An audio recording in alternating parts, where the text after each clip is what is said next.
kepada rakyat. Itu masalah utama dengan Yang Amat Berhormat Pekan. Dia mencukai dalam keadaan rakyat tidak layak dicukai kerana rakyat tidak berkemampuan untuk dicukai. Kemudian setelah dicukai sedemikian rupa, tak pulangkan kepada rakyat. Itu masalah dia. Saya bagi contoh Yang Berhormat Rompin. Tahun ini, kutipan GST 39 bilion ringgit. Bermakna setiap keluarga perlu membayar 19 ringgit GST tiap-tiap hari secara purata. Itu yang kita bayar kepada kerajaan. Berapa yang Amat Berhormat Pekan umumkan sebagai berita baik kepada rakyat, saya tak benarkan, Rompin. Saya kena sudahkan. Saya kena biar saya sudahkan kerana saya kesemutukan masa. Apa yang diumumkan oleh Yang Amat Berhormat Pekan sebagai gula-gula kepada rakyat, kenaikan BRIM sebanyak 14 sen sehari. Dia cukai kita 19 ringgit sehari GST. Dia pulangkan balik 14 sen sehari. Itu pun yang kena bayar GST semua keluarga, yang dapat BRIM hanya berapa kerat keluarga. Jadi saya setuju dengan Rompin. Cukai perlu dikutip, tetapi perlu dipulangkan dengan adil. Bukannya buat belanjawan, dia punya kementerian paling banyak, orang lain semua kena potong. Macam yang Amat Berhormat Pekan buat. Baik, Datuk Yang di-Pertua, saya tak boleh benarkan celahan seterusnya, saya kena sudahkan ya. Semasa membentangkan belanjawan baru-baru ini, Yang Amat Berhormat Pekan akhirnya mengakui bahawa GST inilah yang menyelamatkan dia. Kalau tidak kerana GST ini, kerajaan tidak boleh bayar gaji. Ini yang diungkit dan diakui oleh Yang Amat Berhormat Pekan sendiri. Sebab itu saya kesal. Tindakan beliau itu sebenarnya adalah satu tindakan mengambil jalan pintas, mengutip wang daripada rakyat melalui GST. Kerana itu bukan sahaja mencekik rakyat. Mengutip GST daripada rakyat itu sebenarnya mencekik rakyat, tetapi tindakan beliau itu juga sebenarnya membahayakan ekonomi negara. Dalam keadaan pasaran minyak mentah dan komoditi yang kurang memberangsangkan, berlatar belakangkan pula prospek ekonomi dunia yang malap dan tidak menentu. Pertumbuhan ekonomi di negara kita ini sebenarnya bergantung kepada kemampuan rakyat biasa untuk berbelanja. Selalu dirujuk sebagai pergantungan kepada dengan izin domestic consumption. Sebab itu, belanjawan 2016 ini menjadi bukti sebenarnya Yang Amat Berhormat Pekan telah buntu untuk mencari jalan keluar daripada masalah keberhutangan negara. Hutang negara terus meningkat dan jangan nafikan perkara ini.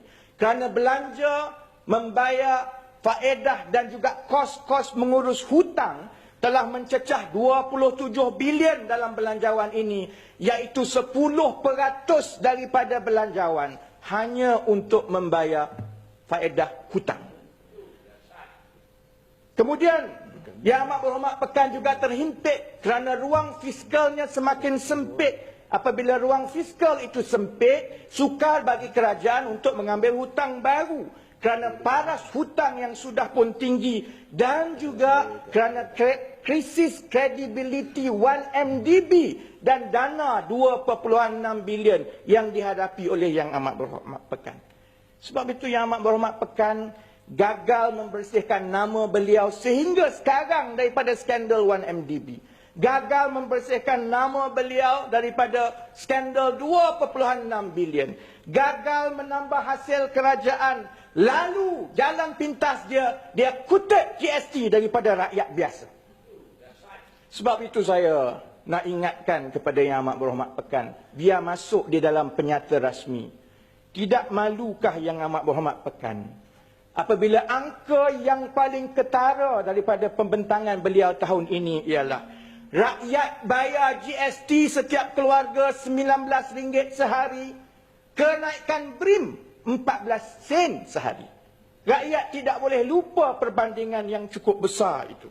Sebab itu, bagi saya, belanjawan ini yang paling ketaranya ialah peralihan dari segi pendekatan kerajaan mendapatkan hasil.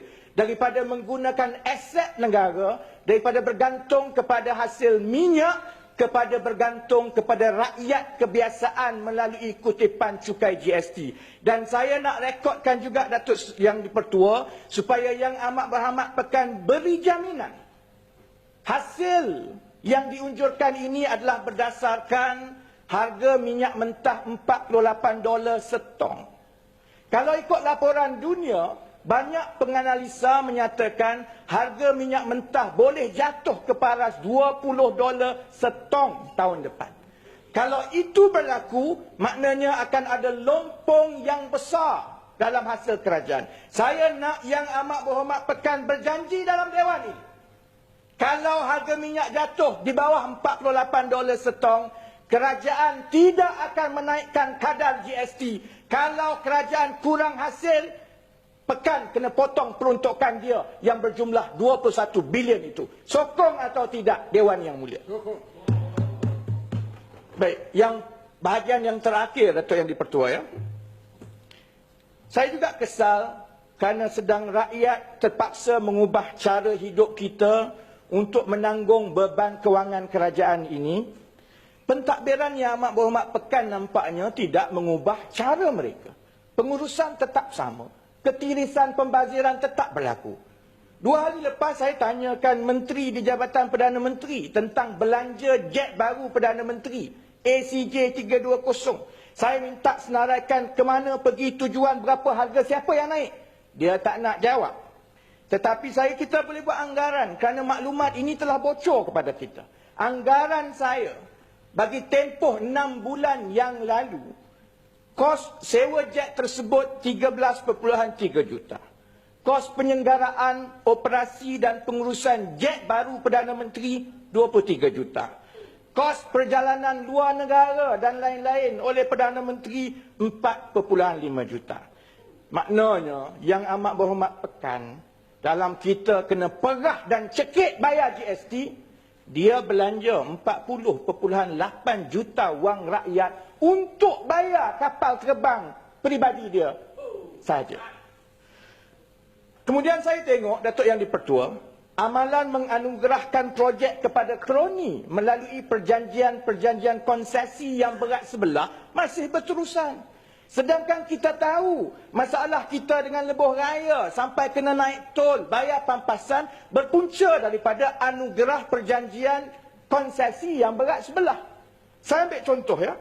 Saya dulu pernah mendedahkan bagaimana UiTM terpaksa menanggung bayaran sewa tahunan yang tinggi apabila kampus-kampus UiTM diswastakan di 6 kampus di seluruh negara. Saya nak Yang Berhormat Menteri terbabit jawab, kerana ini satu pendedahan yang dimaklumkan kepada saya. Saya mendapat maklumat bahawa salah satu pemegang konsesi itu bagi UiTM Shah Alam, syarikat yang dimiliki oleh Tan Sri Rosali Ismail, kini menghadapi masalah untuk menyempurnakan projek. Lalu ada kes saman yang dibawa oleh satu kontraktor terhadap syarikat konsesi. Sudah sampai ke mahkamah. Tetapi saya semak dan mendapat maklumat, walaupun yang disaman itu adalah syarikat konsesi milik Tan Sri Rosali Ismail, yang menyamanya ialah kontraktor kepada syarikat konsesi, saya dibisik-bisikkan bahawa sudah ada arahan daripada Kementerian Kewangan supaya yang kena bayar ganti rugi kepada Tan Sri Rosali Ismail bukannya, minta maaf, yang kena bayar ganti rugi kepada kontraktor yang menyaman bukannya syarikat Tan Sri Rosali Ismail. UiTM diarahkan menanggung bayaran ganti rugi itu. Sebab itu kita tak pernah cukup duit. Sudahlah perjanjian berat sebelah. Bila ada masalah, kontraktor saman pemegang konsesi, kerajaan suruh bayar, UiTM yang bayar kepada subkontraktor. Kemudian, Tan Sri Datuk Yang Skin, ada 2 slide je lagi ni, ya.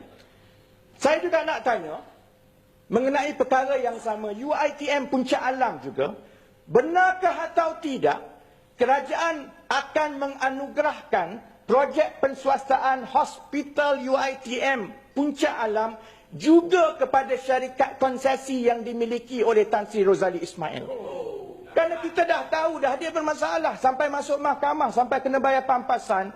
Kalau yang tidak canggih macam kampus pun bermasalah, apatah lagi hospital yang pernah diumumkan sebagai hospital paling mahal dan paling hebat di Malaysia ini.